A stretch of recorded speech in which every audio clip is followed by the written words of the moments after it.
तत्सवितुर्वरेण्यं भर्गो देवस्य धीमहि धियो यो नः प्रचोदयात्। ओम। तूने हमें उत्पन्न किया है, पालन कर रहा है तू, तुझसे ही पाते प्राण हम, दुखियों के कष्ट हरता है तू। तेरा महान तेज है, छाया हुआ सभी स्थान, सृष्टि की वस्तु वस्तु में तू हो रहा है विद्यमान। तेरा ही धरते ध्यान हम, मांगते तेरी दया। ईश्वर हमारी बुद्धि को श्रेष्ठ मार्ग पर चला, दाता हमारी बुद्धि को वेद मार्ग पर चला। ओम। परमपिता परमेश्वर से हम सब ने मिलकर प्रार्थना की कि वह परमात्मा हमारी बुद्धियों को श्रेष्ठ मार्ग की ओर प्रेरित करे। अब यह श्रेष्ठ मार्ग कौन सा है? वेद का मार्ग ही सर्वश्रेष्ठ मार्ग है। यही मनुष्य मात्र के कल्याण का मार्ग है। परमपिता परमात्मा ने हमें यह शरीर दिया। किस प्रयोजन से दिया? यह शरीर हमें क्यों मिला? हम इस शरीर में क्यों आए हैं? हिंदी की कविता आती है एक, उसकी पंक्तियां हैं, यह जन्म हुआ किस अर्थ अहो, समझो कि जिसमें यह व्यर्थ ना हो। यह मनुष्य जीवन हमें क्यों मिला है? इसके उद्देश्य को, इसके लक्ष्य को, इसके महत्व को हमें समझना है। और यदि नहीं समझेंगे तो फिर यह जीवन व्यर्थ हो जाएगा। और यह जीवन हजारों लाखों जन्मों के पुण्य स्वरूप जो संचित कर्म थे हमारे, उनके परिणाम स्वरूप यह जीवन मिला है। यह मनुष्य का जीवन सामान्य जीवन नहीं है। इसलिए इस जीवन के लक्ष्य को हमें समझना है। जो वर्तमान परिवेश में हम अपने चहुं ओर दृष्टिपात करेंगे तो समाज में, राष्ट्र में, गांव में, परिवार में केवल एक विचार हमें दिखाई देता है, दूसरा विचार दिखाई नहीं देता है। और वह विचार क्या है? नीतिकार कहते भी हैं इसके विषय में, आहार निद्रा भय मैथुनंच सामान्य एतत् पशुभिर्नराणाम, धर्मो हिस्तेशो मधिको विशेषो, धर्मेण हीना पशुभिः समाना। आहार करना, भोजन करना, संसार का ऐसा कोई मनुष्य नहीं है जो बिना भोजन के जीवित रहता हो। ना भारत का, न चीन का, जापान का, रूस का, अमेरिका का, ऑस्ट्रेलिया का, जितने भी संसार भर के मनुष्य हैं सभी भोजन करते हैं। भोजन के बिना कोई जीवित नहीं रह सकता। लेकिन क्या पशु पक्षी बिना भोजन के जीवित रह सकते हैं? क्या कीट पतंग बिना भोजन के जीवित रह सकते हैं? बिना भोजन के कोई जीवित नहीं रह सकता। तो ये गुण हुआ सामान्य, कॉमन, मनुष्यों में भी और पशुओं में भी, पक्षियों में भी। सब संसार के जितने भी जीव हैं सभी को भोजन चाहिए। आहार, निद्रा, और निद्रा भी लेते हैं, नींद भी लेते हैं। पशु पक्षी भी सोते हैं, जीव जंतु भी सोते हैं, मनुष्य भी सोता है। ये भी गुण सामान्य है।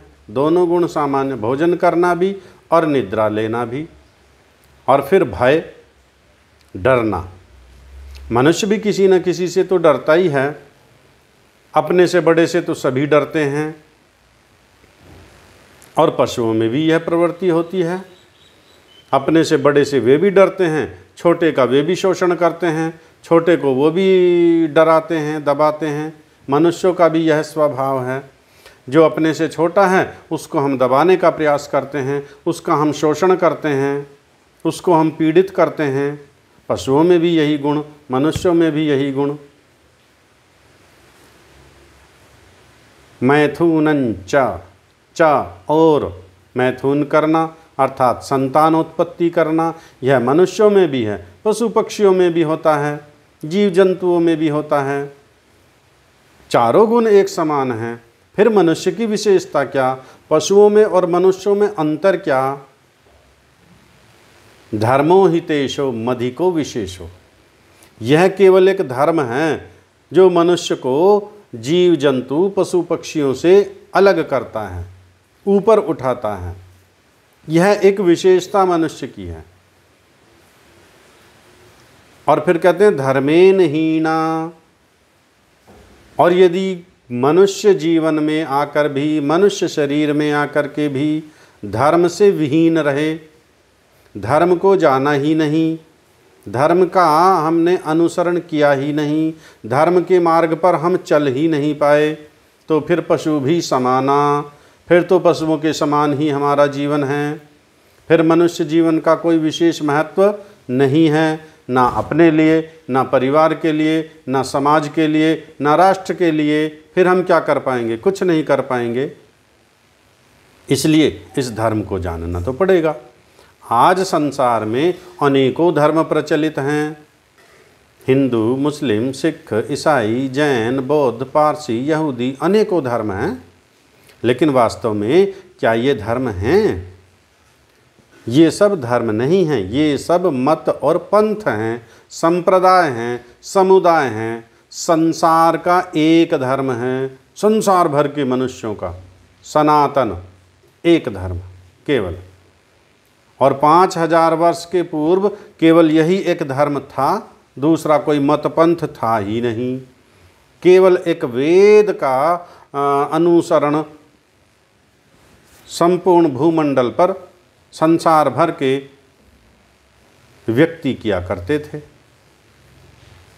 और वेद की आज्ञाओं का यथावत पालन करना ही धर्म है। वेद में आज्ञाएं हैं ईश्वर की। हम सब मनुष्य हैं, पशु पक्षी जीव जंतु धर्म के विषय में नहीं जानते, ना वे ईश्वर के विषय में जानते। कवि लोग लिख देते हैं, कविताएं बना देते हैं, पेड़ों पे बैठे पक्षी तुझको ही भज रहे हैं, ऊंचे पहाड़ टीले जो दुल्हन सी सज रहे हैं। ये कवि ने एक कविता बना दी। लेकिन क्या वास्तव में जीव जंतु पशु पक्षी ईश्वर को जानते हैं? नहीं जानते। ईश्वर को केवल मनुष्य जानता है, और वो भी हम कहें कि जान सकता है, ये भी नहीं कहना कि जानता है, जान सकता है।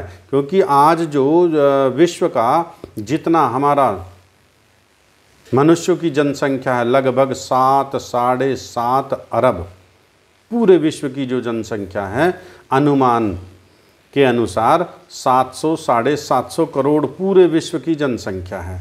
इसमें आधे तो ईश्वर को मानते ही नहीं।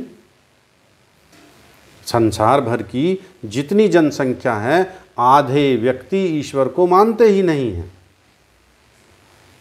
अब यदि उसको हम लें 7 करोड़ से ही ले लें राउंड फिगर में, तो 3.5 करोड़ तो मानते ही, 350 करोड़ तो मानते ही नहीं। अब बचे 3.5 अरब, ये ईश्वर को मानते तो हैं, लेकिन वे ठीक ठीक जानते नहीं हैं। ये उनकी समस्या है। कोई ईश्वर को चौथे आसमान पर मान रहा है, कोई ईश्वर को 7वें आसमान पर मान रहा है, कोई ईश्वर को क्षीर सागर में मान रहा है, कोई ईश्वर को केदारनाथ पर मान रहा है, कोई ईश्वर को बद्रीनाथ पर मान रहा है, कोई ईश्वर को मंदिर में मान रहा है, कोई ईश्वर को चर्च में मान रहा है, कोई ईश्वर को मस्जिद में मान रहा है, कोई ईश्वर को पीर मज़ारों पर मान रहा है। कैसी कैसी कल्पनाएं हैं ईश्वर के विषय में। मूल कारण क्या है? वेदों का स्वाध्याय ना होना, वेदों का पठन पाठन ना होना। ईश्वर के विषय में वेदों से हमें पता चल सकता है, या जो जो हमारे वेदानुकूल धर्म ग्रंथ हैं उनसे हमें पता चल सकता है। उपनिषद हैं, दर्शन शास्त्र हैं, स्मृतियां हैं, मनुस्मृति है, सत्यार्थ प्रकाश है, ऋग्वेद आदि भाष्य भूमिका हैं। इन ग्रंथों से ईश्वर के विषय में हमें पता चल सकता है। संसार भर में जितने भी व्यक्ति हैं, आज अनेकों जो जो ईश्वर को मानने वाले हैं, उनके अंदर भी अनेकों प्रकार की भ्रांतियां प्रचलित हैं। कारण क्या है? हम मनुष्य हैं, और मनुष्य का जितना भी ज्ञान है वह अधिकांश नैमित्तिक होता है। नैमित्तिक कहते हैं जो सीखना पड़ता है हमें। पशु पक्षियों का जो ज्ञान होता है वह स्वाभाविक ज्ञान होता है, अर्थात उनको सीखना नहीं पड़ता। टेलर बर्ड का नाम आपने सुना होगा। बैया पक्षी जो होता है उसको टेलर बर्ड कहते हैं। देखो कितना सुंदर घोंसला बनाता है ये पक्षी। मनुष्य शायद ऐसा घोंसला ना बना पाए जैसा वो टेलर बर्ड बनाता है। कौन से विद्यालय में ट्रेनिंग लेकर के आता है ये टेलर बर्ड? कहीं नहीं। ये ईश्वर ने ज्ञान उनको दे करके भेजा है, स्वाभाविक ज्ञान है। मनुष्य के शरीर में जो आत्मा आता है, मनुष्य की आयु 20 वर्ष, 25 वर्ष, 30 वर्ष की हो गई है, और कभी वह किसी समुद्र में, किसी तालाब में, किसी नदी नाले में, किसी जलाशय में वह कभी गया ही नहीं। तो क्या वह तैरना जानता होगा? नहीं जान सकता। उसको सीखना पड़ेगा तभी तैरेगा। और पशुओं का 1 दिन का 2 दिन का एक बच्चा है, आप उसको जल में छोड़ दीजिए, तुरंत तैरना प्रारंभ कर देता है। कौन सिखाता है तैरना? ईश्वर ने वह स्वाभाविक ज्ञान देकर भेजा। लेकिन मनुष्य का जितना भी ज्ञान है वो बहुत न्यून स्वाभाविक ज्ञान होता है, और इसका समस्त ज्ञान नैमित्तिक होता है। नैमित्तिक कहते हैं जो निमित्त से प्राप्त किया जाता है। जैसे हमारा जन्म मनुष्य शरीर में हुआ, अब ये मनुष्य योनि हमको प्राप्त होगी, और यदि हमारा जन्म हो गया एक डॉक्टर के घर, माता पिता डॉक्टर हैं, तो बहुत सारी चीज़ें, बहुत सारी औषधियाँ उनके बच्चे स्वभाव से सीख लेते हैं, माता पिता को देखते हुए सीख लेते हैं। लेकिन यदि उनको विधिवत अपनी प्रैक्टिस चलानी है तो इसके लिए फिर एक निमित्त बना। उसका कारण क्या है कि उनको औषधियों के विषय में जानकारी प्राप्त करनी होगी। क्यों? क्योंकि उन्हें डॉक्टर बनना है, तो निमित्त हो गया। अब इस निमित्त से वह ज्ञान प्राप्त करना है इनको। यदि उसका जन्म एक किसान के परिवार में हुआ, पशुपालन है, कृषि कार्य है, तो उसका वो निमित्त बन गया। अब कृषि के विषय में जानकारी लेनी होगी, किस समय कौन सी फसल बोई जाती है, कितना बीज डालेंगे, कितना खाद डालेंगे, कौन कौन सी कीटनाशक औषधियों का प्रयोग करेंगे, ये सारा निमित्त है, तो वो नैमित्तिक ज्ञान हो गया। हमारा सारा ज्ञान नैमित्तिक है, बहुत न्यून है, स्वाभाविक। अब ईश्वर के विषय में यदि जानना है तो इसके विषय में भी तो हमें जानना पड़ेगा। अब ज्ञान प्राप्ति के हमारे पास साधन क्या हैं? माता पिता प्रथम, मातृमान पितृमान। सर्वप्रथम जो सबसे पहला गुरु वह माता है, दूसरा गुरु पिता है, और माता पिता के अंदर अपना ये पूरा परिवार आ जाता है फिर। और फिर तीसरा आता है हमारा गुरु, आचार्य, जहाँ हम विद्यालय में जाते हैं सीखने के लिए। इसीलिए शास्त्र में कहा गया है मातृमान पितृमान आचार्यमान पुरुषो वेदः। यदि माता विदुषी हो, पिता भी विद्वान हो, और तीसरा फिर आचार्य भी विद्वान हो, तब विद्वान संततियाँ उत्पन्न होती हैं, तब श्रेष्ठ संतान उत्पन्न होती हैं, तब विद्वान संतानें उत्पन्न होती हैं। अब माता पिता को ईश्वर के विषय में पता नहीं है, परिवार वालों को ईश्वर के विषय में पता नहीं है, गुरुजी को भी ईश्वर के विषय में पता नहीं है, हम कहाँ से सीखेंगे, हम कहाँ से जानेंगे? हमारा जहाँ जन्म हुआ वहीं से हम बचपन से देखते आ रहे हैं। हमारे माता पिता भिन्न भिन्न प्रकार के देवी देवताओं की पूजा करते आ रहे हैं, हमने वह सीख लिया है। यदि हमारा जन्म एक मुस्लिम परिवार में हो गया तो बचपन से ही हम देख रहे हैं वहाँ नमाज पढ़ी जा रही है, वहाँ अल्लाह अकबर हम सुनते आ रहे हैं, हम भी अल्लाह अकबर कहना प्रारंभ कर देते हैं, हम भी नमाज पढ़ना प्रारंभ कर देते हैं। यदि हमारा जन्म ईसाई परिवार में हो गया तो वहीं से हम उन चीज़ों को देखते हुए सुनते हुए पले बढ़े, उन्हीं चीज़ों को हम सीख लेते हैं। लेकिन क्या यह ज्ञान प्रमाणिक है? क्या यह ज्ञान वेद का ज्ञान है? संसार भर के मनुष्य इस चीज़ को कोई नहीं नकारता है कि वेद सर्वोपरि सर्वमान्य है। भले ही उसका अनुकरण वे ना करें, लेकिन अब जो पाश्चात्य संस्कृति के लोग हैं वे भी इस बात को कहते हैं, we may now safely call that Rigveda is the oldest book of the world. अब वे लोग भी कहते हैं, पाश्चात्य लोग भी कहते हैं कि ये वेद ही संसार भर की प्राचीनतम पुस्तक है, यही संसार का प्राचीनतम ग्रंथ है। जब संसार का प्राचीनतम ग्रंथ वेद है तो हम क्यों ना वेद का अनुसरण करें? क्या वेद के किसी मार्ग में, क्या वेद के किसी सिद्धांत में कोई त्रुटि है जिसमें कोई अमेंडमेंट करना पड़ेगा? क्या कोई सुधार करना पड़ेगा? यह तो सत्यार्थ प्रकाश की कक्षाओं में आप लोगों ने समझ भी लिया है। अब हम ईश्वर से, जो ईश्वर की वाणी है, जो ईश्वर की आज्ञा है, जो ईश्वर का आदेश है, वो वेद है। वेद सब सत्य विद्याओं का पुस्तक है। मधु भगनी बार बार उसका पाठ कराती हैं। वेद सब सत्य विद्याओं का पुस्तक है। वेद का पढ़ना पढ़ाना सभी आर्यों का परम धर्म है तो ये मनुष्य मात्र के लिए, लेकिन आर्यों का विशिष्ट रूप से यहाँ इसलिए लिखा गया है क्योंकि आर्य तो वेद को ही मानने वाला है, वेद के अनुसार ही चलने वाला है। आर्य कहते हैं श्रेष्ठ को, जिसका गुण कर्म स्वभाव श्रेष्ठ है, जिसकी विद्या श्रेष्ठ है, वही आर्य है। कोई भी बन सकता है, हिंदू, मुस्लिम, सिख, ईसाई, जैन, बौद्ध। जिसका व्यवहार उत्तम है, जिसका ज्ञान श्रेष्ठ है, वही आर्य है। इसलिए आर्यों का पढ़ना तो अनिवार्य है। दूसरे पढ़ें बहुत अच्छा, लेकिन मुसलमान लोग तो कुरान को मानते हैं, वे क्यों वेद पढ़ें? मत पढ़ो भाई तुम। लेकिन जो हिंदू है, जो वेद पर आस्था रखता है, जो वेद को मानता है, वो पढ़े भी तो सही वेद को। क्या वेद का पुस्तक केवल लाल कपड़े में बांध करके और माथे पर लगाने के लिए है? वेद को जब हम पढ़ेंगे तो हम ईश्वर के विषय में जानेंगे, तो हम धर्म के विषय में जानेंगे, तो हम आत्मा के विषय में जानेंगे कि यह आत्मा इस शरीर में क्यों आता है। मनुष्य का ही शरीर हमें क्यों मिला?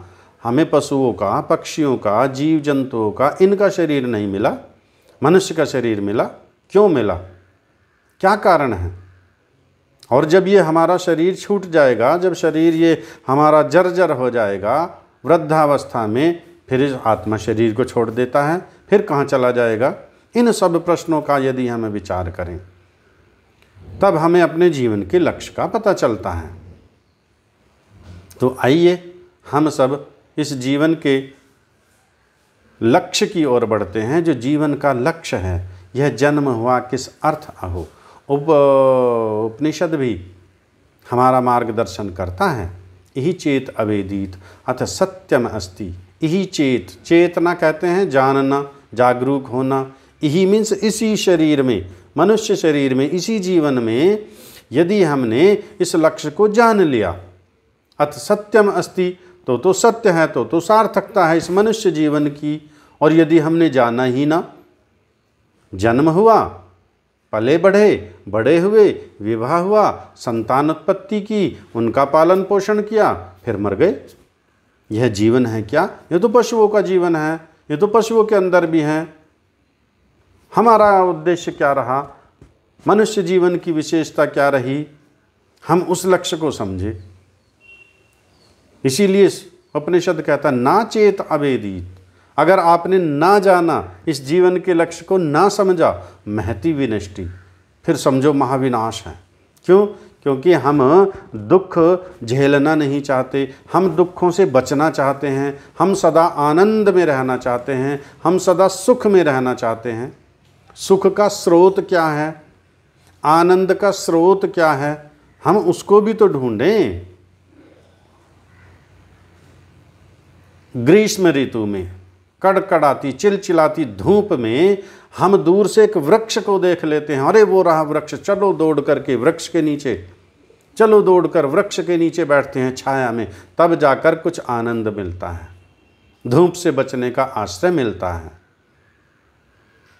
और यदि वृक्ष का ही पता ना हो, दूर दूर तक कहीं वृक्ष दिखाई ना दे, अथवा वृक्ष है भी तो हमारी नज़रों से वह ओझल रहे, हमारी दृष्टि में आ ही नहीं रहा कि यहाँ वृक्ष भी है कहीं, और यदि हमें वृक्ष का अवलंबन नहीं मिलेगा, सहारा नहीं मिलेगा, तो भोगते रहेंगे दुख, झेलते रहेंगे गर्मी को। और यदि वृक्ष के पास पहुंच जाएंगे, उसका आश्रय ले लेंगे, उसकी शरण ले लेंगे, तो फिर छाया में बैठेंगे। मंत्र भी वही कहता है, यस्य छायामृतम, उस परमपिता परमात्मा की छाया अमृतम, कभी समाप्त नहीं होती, अमृत है, नश्वर है, वो कभी नष्ट ही नहीं होता है। इसलिए उस ईश्वर को हम समझें, हम ईश्वर की ओर बढ़ें, हम उसके गुणकर्म स्वभाव को जानें, हम स्वयं के गुणकर्म स्वभाव को जानें, अपनी भी पहचान करें और ईश्वर की भी पहचान करें। हमारा अस्तित्व क्या, ईश्वर का अस्तित्व क्या। आइए हम सब चिंतन करते हैं और उस परमपिता परमात्मा का हम ध्यान करते हैं, उसकी हम उपासना करते हैं, उसकी हम प्रार्थना करते हैं, जिसने यह सुंदर जीवन दिया। अभी गायत्री के मंत्र का जो काव्यार्थ किया, तूने हमें उत्पन्न किया, पालन कर रहा है तू। ईश्वर ने ही हम सबका शरीर बनाया, वही हम सबका पालन पोषण कर रहा है। तुझसे ही पाते प्राण हम, उस परमपिता परमात्मा से ही। देखो, जब बच्चा पैदा होता है, माता के गर्भ में जब तक बच्चा है, वहाँ पर वह श्वास नहीं लेता। कैसी विचित्र व्यवस्था है, कैसा आश्चर्यजनक विधान है ईश्वर का। बच्चा गर्भ में श्वास नहीं लेता, फिर जीवित कैसे रहता है, ये बड़ा आश्चर्य। माता के गर्भ में जब बच्चा रहता है तो एक तरल पदार्थ होता है, लिक्विड पदार्थ होता है, इस लिक्विड पदार्थ के अंदर बच्चा रहता है। अब यदि वह श्वास लेगा तो ये लिक्विड पदार्थ उसके नासिका में जाएगा, अवरुद्ध हो जाएगा, इसलिए वह श्वास लेता ही नहीं। बच्चा माता की आहार नाल से, जो नाभि है, वहाँ से जुड़ा रहता है, वहीं से सारा पोषण उसको मिलता रहता है, वहीं से उसकी धड़कन चलती रहती है। जब डॉक्टर्स चेक करते हैं गर्भ के अंदर बच्चे का चेकअप करते हैं, तो डॉक्टर्स बताते हैं बच्चे की धड़कन चल नहीं रही, बच्चे की धड़कन तेज है, बच्चे की धड़कन धीमी है। वो कोई डॉक्टर नहीं बताता बच्चे का श्वास चल रहा है या नहीं चल रहा। आप किसी डॉक्टर से पूछ करके देखिए जो आपके परिचित हैं, तो आपको इस विषय में वो और अधिक जानकारी देंगे। अब श्वास नहीं चलता। जैसे ही बच्चा गर्भ से बाहर आता है, जब उसका जन्म होता है, तब सबसे पहली आवश्यकता उसको प्राणवायु की ही होती है, तब श्वास लेता है। और यदि श्वास नहीं मिला बाहर आकर के, तो माता से संबंध उधर से समाप्त हो गया, बाहर से श्वास मिला नहीं, समाप्त, मर गया। फिर कहते हैं वो तो पैदा होते ही मर गया, एक दो श्वास आया था बस, मर गया। तो इसलिए वो सबको प्राण देने वाला है, और सृष्टि की वस्तु वस्तु में तू हो रहा है विद्यमान। अब ईश्वर को जाने, उसको देखें, तो सृष्टि की प्रत्येक वस्तु उस ईश्वर का पता बता रही है। ये हमारा कोई भी निर्माण है, ये मोबाइल है, हम देखेंगे किसी ने तो बनाया है, ये मोबाइल किसने बनाया, बड़ी सुंदर रचना है। अरे अपने शरीर को देख लीजिए, किसने बनाया है, कितनी सुंदर रचना है। माता पिता ने शरीर नहीं बनाया, माता पिता तो बस निमित्त हैं। एक आगे निर्माण प्रक्रिया जितनी चली है वह परमपिता परमात्मा करने वाला है।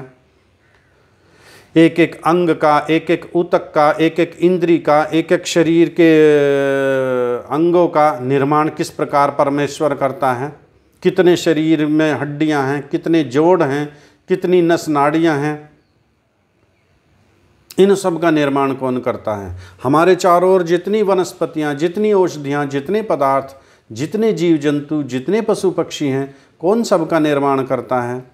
इसलिए मंत्र कह रहा है, सृष्टि की वस्तु वस्तु में तू हो रहा है विद्यमान, तेरा ही धरते ध्यान हम मांगते तेरी दया। ईश्वर की दया क्यों मांग रहे हैं? क्योंकि ये समस्त पदार्थ ईश्वर ने बनाए हैं, इन्हीं पदार्थों को हम ईश्वर से मांग रहे हैं। आइए, इसीलिए हम संध्या करते हैं प्रातः और सायं, और संध्या का अर्थ वही जिससे हम भली भांति ईश्वर का ध्यान करते हैं। हम ईश्वर को मानते हैं कहीं प्रतिमा के आगे, कहीं दीप जला करके, कहीं नैवेद्य जला करके, कहीं भोग लगा करके, लेकिन जब तक ईश्वर के सत्य स्वरूप को ना समझेंगे तब तक इस प्रकार के पाप हमसे होते रहेंगे, और पाप का फल दुख, पाप का फल दुख। पाप कर्म इसलिए कि ईश्वर की आज्ञा के विरुद्ध जितना जितना हम कर्म करते हैं, वेद की आज्ञा के विरुद्ध जितना जितना कर्म करते हैं, वह सब पाप कर्म हैं। दो प्रकार की आज्ञाएं वेद में, निधि और विधि और निषेध। एक कार्य करना है, एक कार्य नहीं करना है। जो करना है वह पुण्य, जो नहीं करना है वह पाप। अब उल्टा कर दीजिए, जो कार्य करना है उसको हम करते नहीं तो पाप हो गया, जो कार्य नहीं करना था हम उसी को करते हैं, ये पाप हो गया। जो कार्य नहीं करना था हम नहीं करते उसको, ये पुण्य हो गया। जो कार्य करना है हम उसी को करते हैं, ये आपका पुण्य हो गया। तो अपना पुण्य बढ़ाने के लिए, वो आत्मिक बल बढ़ाने के लिए, वो बुद्धि बढ़ाने के लिए, जब तक हमारे पास बुद्धि है तभी तो सत्यासत्य का निर्णय करेंगे, तभी तो सही गलत का निर्णय करेंगे। आइए हम परमेश्वर का ध्यान करते हैं वेद मंत्रों के द्वारा, संध्या के द्वारा। अपना अपना आसन सभी व्यवस्थित करेंगे, आंखें कोमलता से बंद,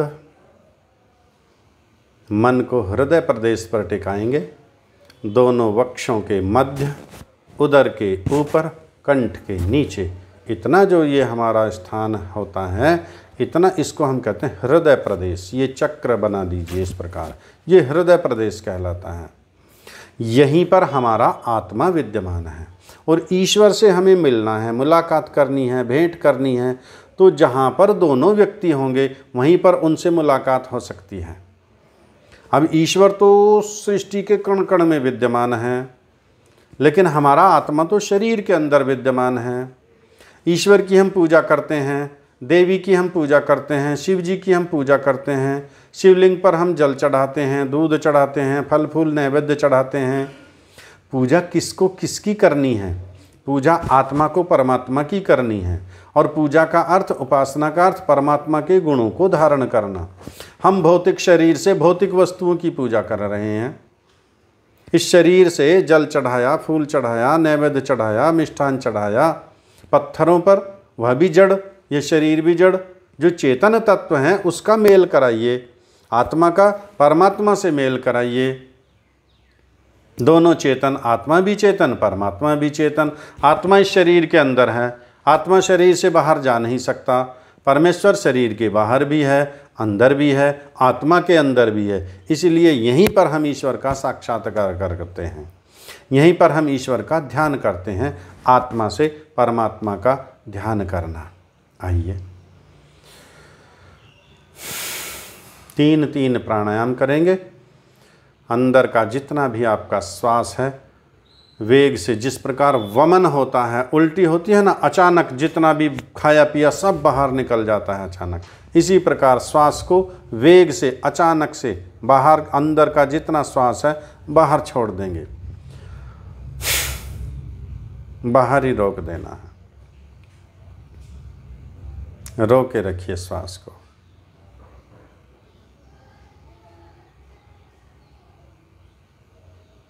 मन में जब घबराहट होने लगे, धीरे धीरे श्वास को अंदर भरेंगे।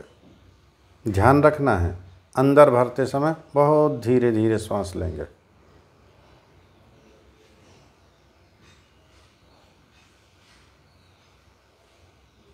पूरा श्वास भरने के बाद पुनः वेग से बाहर छोड़ देंगे, बाहर रोक के रखिए।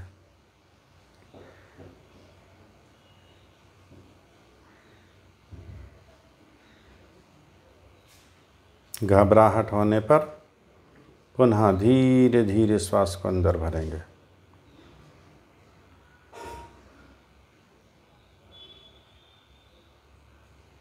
पूरा श्वास भरने के बाद पुनः बाहर छोड़ देंगे।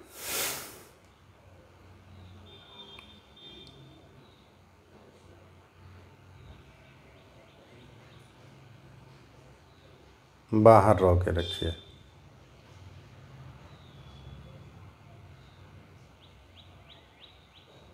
घबराहट होने पर पुनः धीरे धीरे श्वास अंदर भर लेंगे।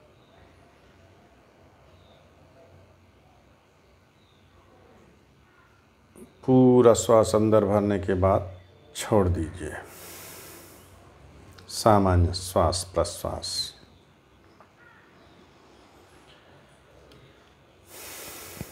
परमेश्वर का ध्यान।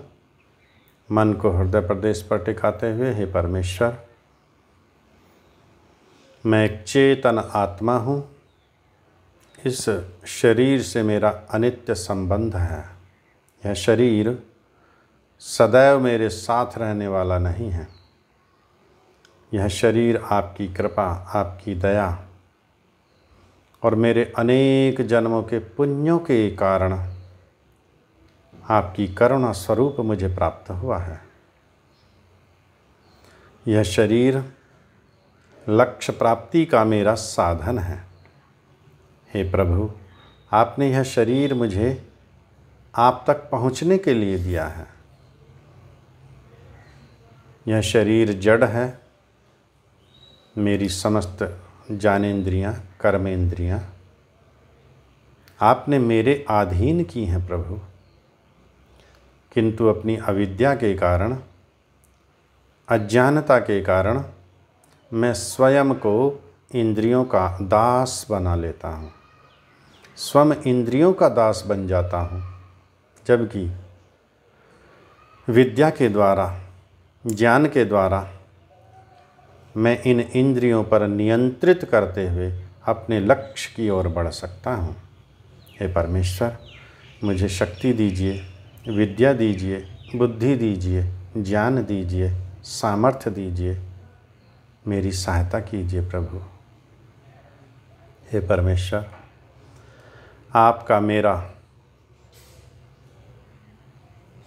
अनंत काल तक, अनादि काल से अनंत काल तक संबंध बना हुआ है। आप मेरी माता हो, आप मेरे पिता हो, आप मेरे गुरु हो, आप मेरे राजा हो, आप मेरे स्वामी हो। आप मेरे शरीर के अंदर, बाहर, ऊपर, नीचे, दाएं, बाएं सर्वत्र विद्यमान हो। मैं आपके स्वरूप में निमग्न होना चाहता हूँ प्रभु। मुझे अपने स्वरूप में निमग्न कर लीजिए।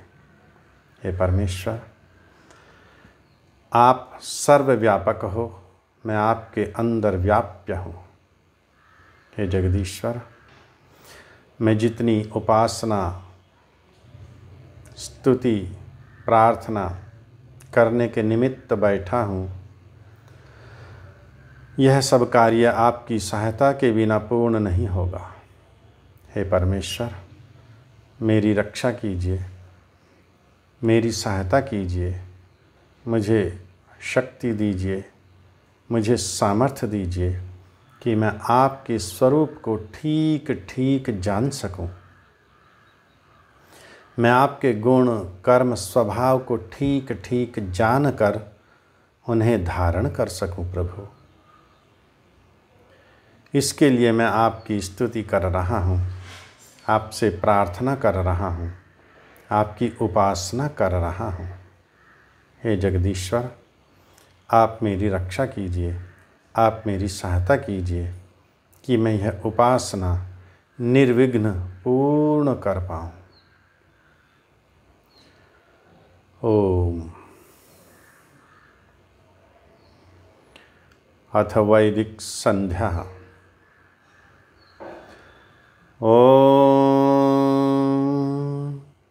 भूर्भुवः स्वः तत्सवितुर्वरेण्यं भर्गो देवस्य धीमहि धियो यो नः प्रचोदयात्। ॐ शन्नो देवीरभिष्टय आपो भवन्तु पीतये संयोरभिस्रवन्तु नः।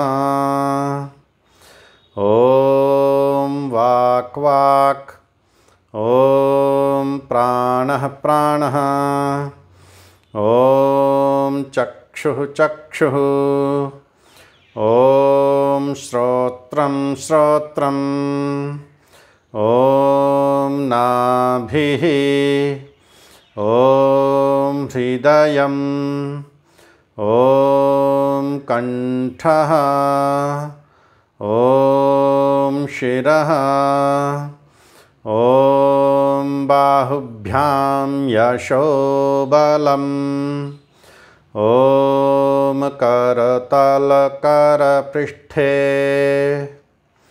ॐ भूः पुनातु शिरसि ॐ भुवः पुनातु नेत्रयोः ॐ स्वः पुनातु कण्ठे ॐ महः पुनातु हृदये ॐ जनः पुनातु नाभ्याम् ॐ तपः पुनातु पादयोः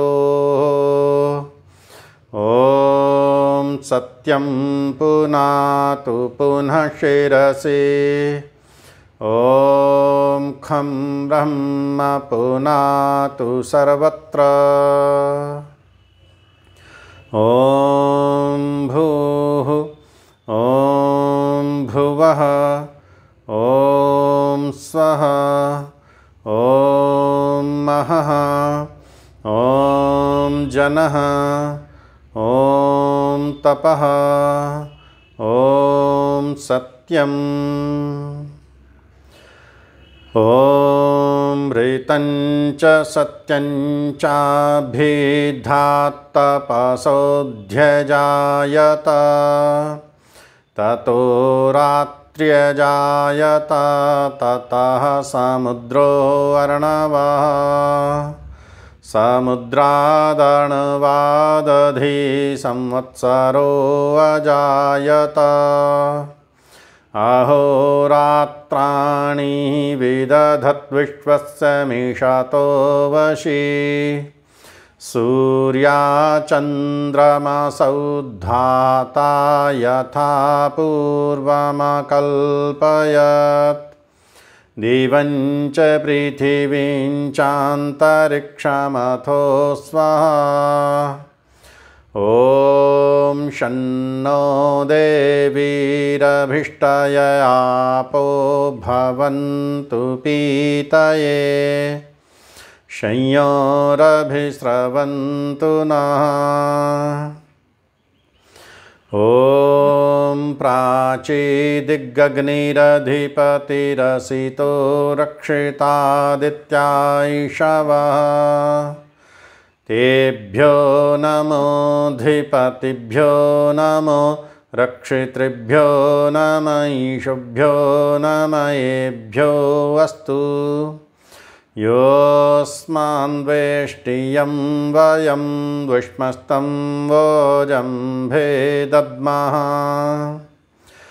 दक्षिणादिगेन्द्रोऽधिपतिस्थिरश्चिराजिरक्षिता पितरैषवः तेभ्यो नमोऽधिपतिभ्यो नमो रक्षितृभ्यो नम ईशुभ्यो नमयेभ्यो अस्तु। योऽस्मान्वेष्टियं वयं विष्मस्तं वोजम्भे दद्मः प्रतीचिदिक्वरुणोऽधिपतिः प्रीदाकुरक्षितान्नमिषवः तेभ्यो नमोऽधिपतिभ्यो नमो रक्षितृभ्यो नम ईशुभ्यो नमयेभ्यो अस्तु। योऽस्मान्द्वेष्टियं वयं द्विष्मस्तं वोजम्भे दद्मः। उदीचिदिक्सोमोऽधिपतिः स्वजो रक्षिता च निरिषवः। तेभ्यो नमोऽधिपतिभ्यो नमो रक्षितृभ्यो नम ईशुभ्यो नमयेभ्यो अस्तु। योऽस्मान्द्वेष्टियं वयं द्विष्मस्तं वोजम्भे दद्मः। ध्रुवादिक्विष्णुरधिपतिः कल्माषग्रीवो रक्षिता विरुधैषवः। तेभ्यो नमोऽधिपतिभ्यो नमो रक्षितृभ्यो नम ईशुभ्यो नमयेभ्यो अस्तु। योऽस्मान्द्वेष्टियं वयं द्विष्मस्तं वोजम्भे दद्मः। ऊर्ध्वादिग्बृहस्पतिरधिपतिः श्वित्रो रक्षिता वर्षमिषवः। तेभ्यो नमोऽधिपतिभ्यो नमो रक्षितृभ्यो नम ईशुभ्यो नमयेभ्यो अस्तु। योऽस्मान्द्वेष्टियं वयं द्विष्मस्तं वोजम्भे दद्मः। ॐ उद्वयन्तमसस्परि स्वः पश्यन्त उत्तरम्। देवं देवत्राः सूर्यमगन्मज्योतिरुत्तमम्। उदुत्यं जातवेदसं देवं वहन्ति केतवः। दृशे विश्वाय सूर्यम् चित्रं देवानामुदगादनीकं चक्षुर्मित्रस्य वरुणस्याग्नेः। आप्राद्यावा पृथिवी अन्तरिक्षं सूर्य आत्मा जगतस्तस्थुषश्च स्वाहा। तचक्षुर्देवहितं पुरस्ताच्छुक्रमुच्चरत्। पश्येम शारदः शतं जीवेम शारदः शतं। शृणुयाम शारदः शतं प्रब्रवाम शारदः शतमदीनाः। स्याम शारदः शतं भूयश्च शारदः शतात्। हाथ जोड़ लेंगे सभी। ॐ भूर्भुवः स्वः तत्सवितुर्वरेण्यं भर्गो देवस्य धीमहि धियो यो नः प्रचोदयात्। हे ईश्वरदयानिधे भवत्कृपानेन जपोपासनादिकर्मणा धर्मार्थकाममोक्षाणां सद्यः सिद्धिर्भवेन्नः। ॐ नमः शम्भवाय च मयोभवाय च नमः शङ्कराय च मयस्कराय च नमः शिवाय च शिवतराय च। ओम शांति शांति शांति। हे परमपिता परमात्मा, हे सच्चिदानंद स्वरूप प्रभु, हे सर्वांतर्यामी, हे सर्व कल्याणकारक प्रभु, आपकी कृपा, आपकी सहायता से ही मैंने यह मंत्र पाठ किया प्रभु। मैं अपने आसन को व्यवस्थित कर पाया आपकी सहायता से। मैं यह मंत्र पाठ कर पाया आपकी सहायता से। हे परमेश्वर, यह समस्त कार्य, इसका समस्त फल आप ही को समर्पित करता हूँ, आप ही को समर्पित करता हूँ। हे प्रभु, मुझे और अधिक शक्ति दीजिए, सामर्थ्य दीजिए, बुद्धि दीजिए प्रभु, ताकि मैं आपकी उपासना को और दीर्घ काल तक कर सकूं। आपके गुण, कर्म, स्वरूप, स्वभाव को मैं ठीक ठीक समझ सकूं, जान सकूं और दूसरों को जना भी सकूं।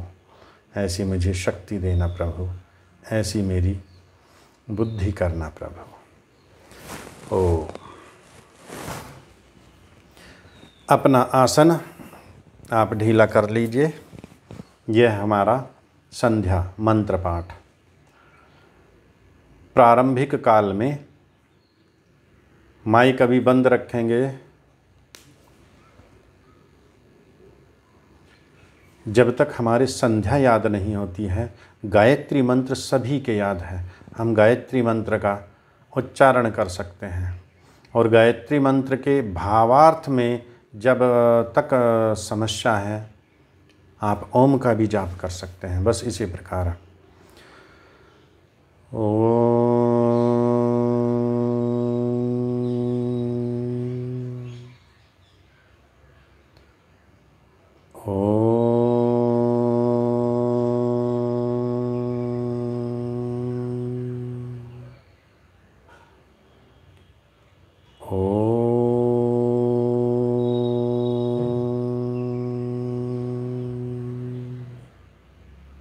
इस प्रकार से आप जाप कर सकते हैं। ये तो हमने बोल करके किया है, आप मौन रह करके करेंगे तो अच्छा है।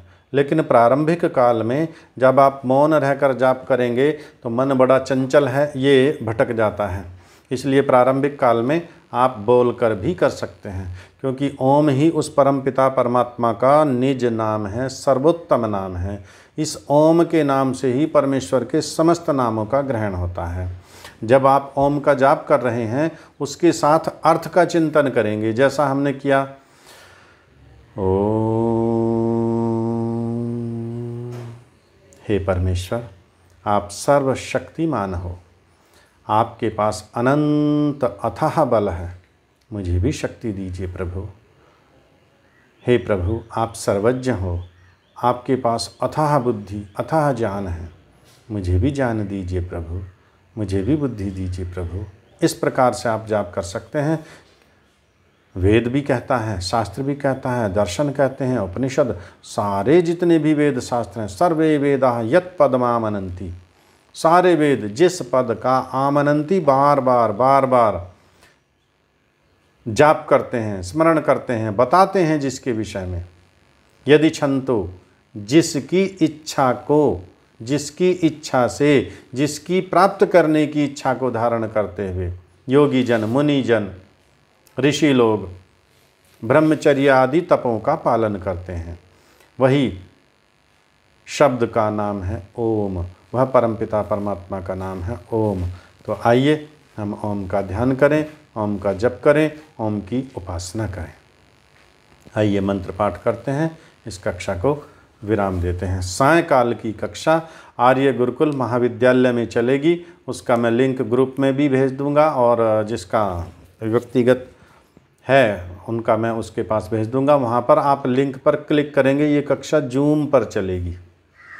और जब आप क्लिक करेंगे तो वहाँ पर ये ई महासंघ का ई कार्यालय है, वहाँ पर विभिन्न कोष्ठ बने हुए हैं।